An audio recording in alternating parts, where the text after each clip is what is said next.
মৰমৰ ছাত্ৰ ছাত্ৰীসকল, আজি মই তোমালোকৰ ইংৰাজী পাঠ্যপুথিৰ পৰা আন এটি পাঠ বুজাবলৈ লৈছোঁ। পাঠটি হ'ল দি ফান দে হেড বাই আইজাক আছিমভ। পাঠটো আৰম্ভ কৰাৰ আগেয়ে আমি পাঠটোৰ বিষয়ে অলপ জানি লওঁ আহা। পাঠটোৰ আৰম্ভণিতে দিয়া আছে, বিফৰ ইউ ৰিড।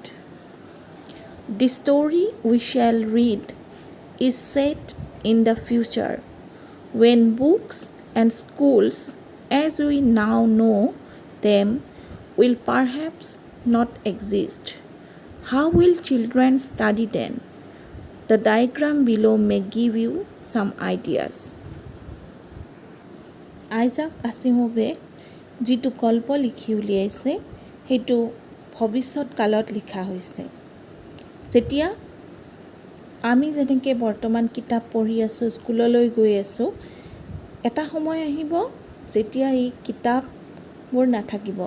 স্কুলবোৰ আমি যেনেকুৱা স্কুলত গৈ আছোঁ তেনেকুৱা স্কুলবোৰ নাথাকিব। সেই সময়ত আমি কি কৰিম? সেই সময়ৰ শিক্ষা পদ্ধতি কেনেকুৱা হ'ব? সেই সময়ৰ ল'ৰা ছোৱালীসমূহে কি ধৰণে পঢ়িব বা কি ধৰণৰ কিতাপ পঢ়িব, তেওঁলোকে জ্ঞান ক'ৰ পৰা আহৰণ কৰিব, এই গোটেইবোৰ বিষয় লৈ আইজাক আছিমভে এই গল্পটি লিখি উলিয়াইছে। আৰু কিতাপখনত বিফৰ ইউ ৰিড এইখিনিৰ তলতে এটা ধুনীয়াকৈ ডায়েগ্ৰামৰ জৰিয়তে কথাখিনি বুজাই দিয়া হৈছে। তোমালোকে ডায়েগ্ৰামটি চালে মন কৰিবা, তাত লিখা আছে স্কুলছ অফ দ্য ফিউচাৰ, ভৱিষ্যতৰ বিদ্যালয়সমূহ। তাত 4টা ভাগত দেখুওৱা হৈছে। প্ৰথমতেই আছে লাৰ্ণিং থ্ৰু কম্পিউটাৰ্ছ, কম্পিউটাৰৰ জৰিয়তে শিকন, কম্পিউটাৰৰ জৰিয়তে ল'ৰা ছোৱালীবোৰে শিকিব পাৰিব। দ্বিতীয়তে আছে ভাৰ্চুৱেল ক্লাছৰুম,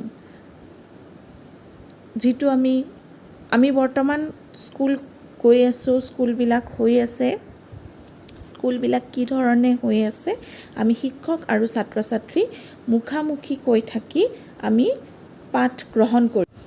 কিন্তু এটা সময় আহিব যেতিয়া আমি শিক্ষক আৰু ছাত্ৰ ছাত্ৰী মুখামুখিকৈ নাথাকিম। শিক্ষকে পাঠ প্ৰদান কৰিব আৰু ছাত্ৰ বা ছাত্ৰীয়ে সেই পাঠ ঘৰতে বহি গ্ৰহণ কৰিব পাৰিব। যদিও আইজাক আছিমভে এই গল্পটো 2157 চন মানলৈকেহে এনেকুৱা পৰিৱেশ হ'ব বুলি লিখিছে, কিন্তু আমি সকলোৱে জানো যে বৰ্তমান গোটেই বিশ্বতে যি পৰিস্থিতিৰ সৃষ্টি হৈছে, এই পৰিস্থিতিত আমি বৰ্তমানে ভাৰ্চুৱেল ক্লাছৰুমৰ সুবিধা গ্ৰহণ কৰিব লগা হৈছে। মই মোৰ ঘৰত বহি পাঠদান কৰিছোঁ আৰু তোমালোকে তোমালোকৰ নিজ নিজ ঘৰত বহি কম্পিউটাৰ অথবা মোবাইলৰ সহায়ত সেই পাঠ গ্ৰহণ কৰিছা, সেই শিক্ষা গ্ৰহণ কৰিছা। ইয়াকেই ভাৰ্চুৱেল ক্লাছৰুম বুলি আমি ধৰি ল'ব পাৰোঁ। ডায়েগ্ৰামটোৰ তৃতীয়তে আছে ৰবটিক টিচাৰ।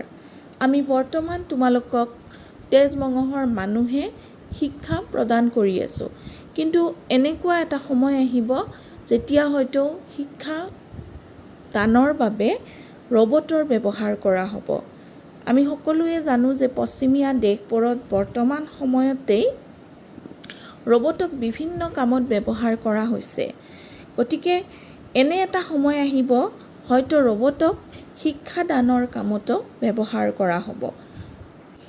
ডায়েগ্ৰামটোৰ একেবাৰে শেষত আছে মুভিং ই টেক্সট। বৰ্তমান আমি কিতাপ পঢ়োঁ, কিতাপৰ পৰা আমি জ্ঞান আহৰণ কৰোঁ, কিতাপৰ পাত লুটিয়াই লুটিয়াই আমি পঢ়িব লাগে, কাগজৰ ওপৰত লিখা সেইবোৰ আমি পঢ়োঁ। কিন্তু এটা সময় আহিব যি সময়ত আমি কিতাপৰ পৰা এনেকৈ কাগজৰ পাত লুটিয়াই নপঢ়ি আমাৰ কম্পিউটাৰ স্ক্ৰীণতে গোটেই লিখাবোৰ আহি থাকিব আৰু সেয়া লৰচৰ কৰি থাকিব। মুভিং ই টেক্সট, মুভিং লৰচৰ কৰি থাকিব। আমি কেৱল পঢ়ি গ'লেই হ'ল, তাত আমাৰ হাতৰ কাগজৰ পাত লুটিয়াবৰ বাবে আমাৰ হাত ব্যৱহাৰ নহ'ব। গতিকে ভৱিষ্যতৰ শিক্ষা পদ্ধতিয়ে হয়তো আমাক এনেকুৱা এটা দিনলৈ লৈ যাব য'ত আমি এইসমূহ মাধ্যমৰ জৰিয়তে পঢ়া শুনা কৰিব পাৰিম। আহাচোন আমি পাঠটি পঢ়ি চাওঁ। এই গল্পটোত গল্পকাৰে গোটেই গল্পটো 1ৰ পৰা 10লৈ 10টা ভাগত ভাগ কৰি লিখিছে। আমি প্ৰতিদিনেই এটা অথবা দুটাকৈ ভাগ বুজিবলৈ চেষ্টা কৰিম। আজি পোনপ্ৰথমতে মই যিটো নম্বৰ 1 পাৰ্ট সেইটো লৈছোঁ আৰু তোমালোকক নম্বৰ 1 পাৰ্টটো বুজাই দিয়াৰ আগতে মই এবাৰ ৰিডিং কৰি দিছোঁ। তোমালোকে নিজৰ নিজৰ কিতাপ উলিয়াই চাই গ'লে নিশ্চয় ভালদৰে বুজি পাবা। Margie even wrote about it that night in her diary. On the page headed 17 May 2157, she wrote, "Today, Tommy found a real book. It was a very old book. Margie's grandfather once said that when he was a little boy, his grandfather told him that there was a time when all stories were printed on paper." গতিকে এই দুটা paragraph প্ৰথমতে মই অসমীয়াত ভাঙনি কৰি দিওঁ। মাৰ্গী এগৰাকী ছোৱালীৰ নাম। Margie even wrote about it that night in her diary. Even আনকি, মাৰ্গীয়ে আনকি এইটোৰ বিষয়ে সেইদিনা ৰাতি তাইৰ ডায়েৰীত লিখি ৰাখিছিল। ডায়েৰীক আমি অসমীয়াত দিনলিপি বুলি কওঁ, দিনলিপি বা দিনপঞ্জী। মাৰ্গীয়ে কিবা এটা বিষয়ৰ কথা সেইদিনা ৰাতি তাইৰ ডায়েৰীখনত, তাইৰ দিনপঞ্জীখনত লিখি ৰাখিছিল। On the page headed 17 May 2157, আৰু তাইৰ দিনপঞ্জীখনৰ যিটো পৃষ্ঠাত তাই লিখিছিল তাৰ ওপৰত সেইদিনাৰ তাৰিখটো লিখা আছিল। তাৰিখটো আছিল 17 মে 1957 চন। বৰ্তমান আমি আছোঁ 2020 চনত। এই কাহিনীটো 1957 চনৰ বিষয়ে লিখা হৈছে মানে। She wrote, তাই লিখিছিল, "Today, Tommy found a real book." আজি টমিয়ে এখন আচল কিতাপ বিচাৰি পালে। টমি এজন ল'ৰাৰ নাম। গতিকে এতিয়ালৈকে আমি এই গল্পটোত দুটা চৰিত্ৰ পাইছোঁ, মাৰ্গী আৰু টমি। পিছৰ পেৰেগ্ৰাফটো চাবা। It was a very old book. এইখন এখন বহুত পুৰণি কিতাপ আছিল। Margie's grandfather once said that when he was a little boy, his grandfather told him that there was a time when all stories were printed on paper. Margie's grandfather, মানে মাৰ্গীৰ ককাকে, once said, এবাৰ কৈছিলে, that when he was a little boy, কি কৈছিলে, যে তেওঁ যেতিয়া সৰু ল'ৰা আছিল, his grandfather told him, তেওঁৰ ককাকে তেওঁক কৈছিল, that there was a time, যে এটা সময় আছিল, when all stories were printed on paper, যেতিয়া গোটেই গল্প, গোটেই সাধুকথাবিলাক কাগজত ছপা কৰা হৈছিল। তাৰ মানে এই কাহিনীটোৰ সময়ত মাৰ্গীৰ ককাকে তেওঁৰ ককাকৰ বিষয়ে মাৰ্গীক কৈছিলে যে এটা সময় আছিল যেতিয়া গল্পবিলাক কাগজত ছপা কৰা হৈছিল। এতিয়া আমি পিছৰ পেৰেগ্ৰাফটোলৈ যাওঁ। পিছৰ পেৰেগ্ৰাফটো চাবা। They turned the pages, which were yellow and crinkly, and it was awfully funny to read words that stood still instead of moving the way they were supposed to on a screen, you know.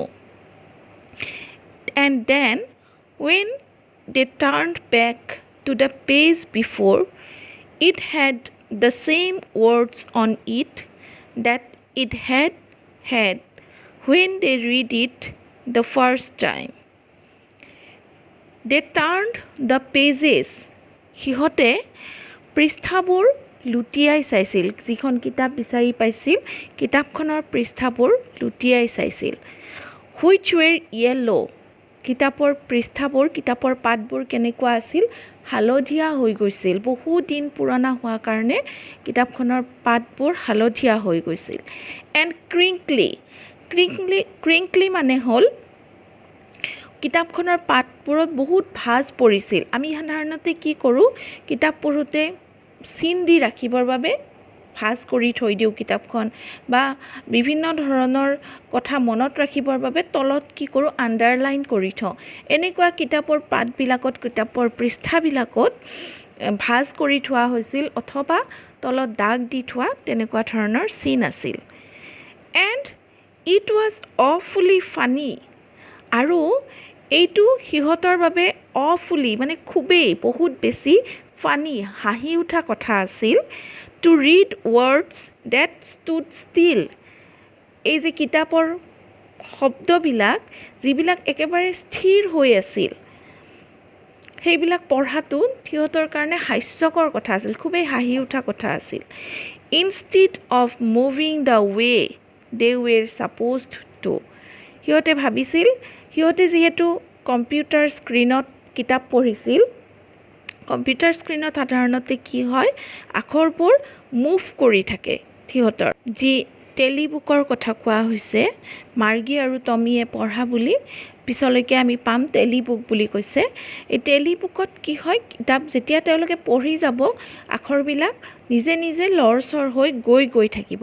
সেইকাৰণে কিতাপখনত যে আখৰবিলাক একেবাৰে স্থিৰ হৈ আছিল, একে ঠাইতে আছিল, সেই কথাটো সিহঁতৰ কাৰণে খুবেই হাঁহি উঠা কথা যেন হৈছিল। On a screen you know', পিছত কৈছেই যে পৰ্দাত যেনেকৈ আখৰবিলাক গৈ থাকে, ঠিক তেনেকৈ আখৰবিলাক গৈ থকা নাছিল, আৰু সেইকাৰণে সেইটো হাঁহি উঠা কথা আছিল। And then when they turned back to the page before, আৰু তাৰপিছত সিহঁতে যেতিয়া আগৰ পৃষ্ঠাটোলৈ পুনৰ উভতি গৈছিল, মানে পাত লুটিয়াই আগৰ পৃষ্ঠালৈকে আকৌ গৈছিল, it head the same words on it, আৰু কি হৈছিল তেতিয়া, সেই আগৰ পৃষ্ঠাটোত পুৰণা সেই একেকেইটা শব্দই আছিল। It had when they read it the first time, যেতিয়া সিহঁতে প্ৰথম যেতিয়া সেই আখৰকেইটা পঢ়িছিল, যিকেইটা আখৰ আছিল সেই একেকেইটা আখৰে পিছলৈকেও পৃষ্ঠাটোত থাকি গৈছিল। টেলিবুকত সাধাৰণতে তেওঁলোকে যিটো পঢ়ে, তেওঁলোকে যিটো পঢ়িছিল, সেইখনত আখৰবোৰ যেতিয়া গুচি যায়, গুচি যোৱাৰ পিছত আগৰ পৃষ্ঠাটোলৈকে গ'লে হয়তো আগৰ পৃষ্ঠাত তেওঁলোকে আৰু সেই আগতে পাই অহা সেইখিনি বস্তুকেই আৰু নাপায়। সেইকাৰণে তেওঁলোকে এইটো আচৰিত যেন পাইছিল, একে সময়তে তেওঁলোকৰ কি হৈছিল, হাঁহি উঠিছিল, কাৰণ এইবিলাক তেওঁলোকে মানে এনেকুৱা ধৰণৰ কিতাপ তেওঁলোকে দেখা নাছিল, তেওঁলোক টেলিবুকৰ লগত অভ্যস্ত আছিল। সেইকাৰণে এই কিতাপখন পাই, কিতাপখনৰ বিষয়ে কিতাপখন পঢ়ি চাই, কিতাপখনৰ ভিতৰত খুলি চাই তেওঁলোকে খুব কথাটোত একে সময়তে ফূৰ্তি পাইছিল, আৰু একে সময়তে তেওঁলোকৰ কাৰণে এইটো খুবেই হাঁহি উঠা কথা আছিল। গতিকে পাৰ্ট 1 যিটো, সেইটো আমাৰ এইখিনিতে শেষ হ'ল, আৰু দ্বিতীয় পাৰ্টটো আমি পৰৱৰ্তী ক্লাছত কৰিম। লগতে এই পেৰেগ্ৰাফ দুটাত থকা কেইটামান শব্দৰ অৰ্থ মই দি দিছোঁ, সেইকেইটা তোমালোকে চাই ল'বা। তোমালোকে শব্দ অৰ্থকেইটা লিখি ল'বা। ইভেন, আনকি, ডায়েৰী, দিনপঞ্জী, ক্ৰিংকলি, বহুত ভাঁজ তথা দাগ থকা, ইনষ্টিড অফ, পৰিৱৰ্তে, অফুলি, অত্যন্ত। এই শব্দ অৰ্থকেইটা তোমালোকে মনত ৰাখিবলৈ চেষ্টা কৰিবা। Thank U.